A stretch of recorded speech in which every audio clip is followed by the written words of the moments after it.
IPL 2024 के final को KKR ने जीत लिया है। जी हां, केकेआर ने फाइनल में एक ऐसी टीम को धूल चटाया है जिसके बल्लेबाजों ने इस आईपीएल में सभी टीमों के गेंदबाजों की नींद उड़ाई हुई थी। पैट कमिंग्स की अगुवाई वाली एसआरएच की टीम इस वर्ष की सबसे खतरनाक टीम मानी जा रही थी, लेकिन रविवार को जब ये दोनों ही टीमों का आमना सामना हुआ तब श्रेयस अय्यर की अगुवाई वाली केकेआर के सामने पैट कमिंग्स की एसआरएच ने घुटने टेक दिए। हाँ, श्रेयस अय्यर की केकेआर। लोग शायद ये भूल गए हैं कि केकेआर के कप्तान गौतम गंभीर नहीं बल्कि श्रेयस अय्यर हैं और जीत का जो श्रेय लोग गौतम गंभीर को दे रहे हैं उसके असल हकदार श्रेयस अय्यर ही हैं। ये सच है कि गौतम गंभीर के फैसलों से इस वर्ष केकेआर की टीम को फायदा हुआ है, लेकिन किसी टीम की जीत के लिए कप्तान से ज्यादा मेंटोर को क्रेडिट देना कितना सही है। हमने कई बार क्रिकेटर्स को ये कहते सुना है कि टीम के पास अच्छा कोच और मेंटोर होना अच्छी बात है, लेकिन फील्ड पर तो कप्तान को ही फैसले लेने पड़ते हैं। गौतम गंभीर इससे पहले लखनऊ सुपर जायंट्स के भी मेंटोर रह चुके हैं, लेकिन लखनऊ को वो कोई टाइटल नहीं जीता पाए। ऐसे में सवाल ये उठता है कि क्या केकेआर के टाइटल जीतने पर लोगों का गंभीर को इतना क्रेडिट देना सही है?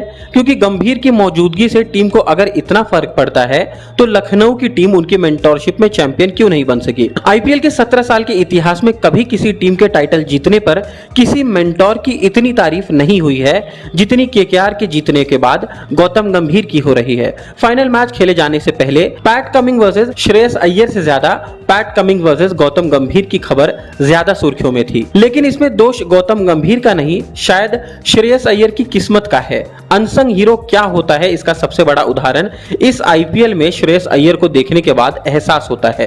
अय्यर के साथ ऐसा पहली बार नहीं हुआ है जब उनकी एफर्ट्स को नजरअंदाज किया गया हो। इससे पहले 2020 के आईपीएल में अय्यर की कप्तानी में दिल्ली कैपिटल्स रनर अप रही थी और उस सीजन उन्होंने 17 मैचों में 34.60 की औसत से 519 रन भी बनाया था, लेकिन फिर भी उनकी चर्चा कहीं नहीं हुई। टीम को फाइनल तक पहुंचाने के बाद भी दिल्ली कैपिटल्स ने उन्हें अगले सीजन कप्तानी से हटाकर ऋषभ पंत को टीम का नया कप्तान बना दिया था।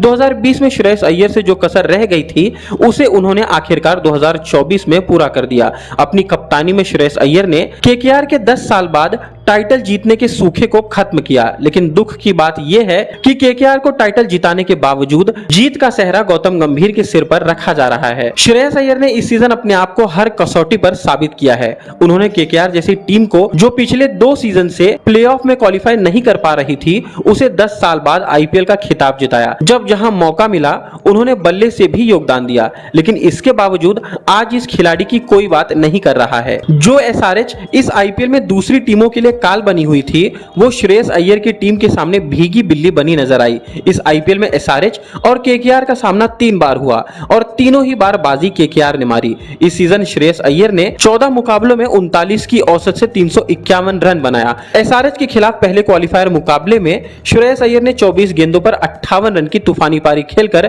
केकेआर को जीत दिलाया था। श्रेयस अय्यर को देखकर ऐसा लगा कि वो सिर्फ इस सीजन के नहीं बल्कि आईपीएल इतिहास के सबसे अंडररेटेड कप्तान है। आपकी नजर में केकेआर की इस जीत का असली हीरो कौन है? आप हमें अपने कमेंट के जरिए बता सकते हैं।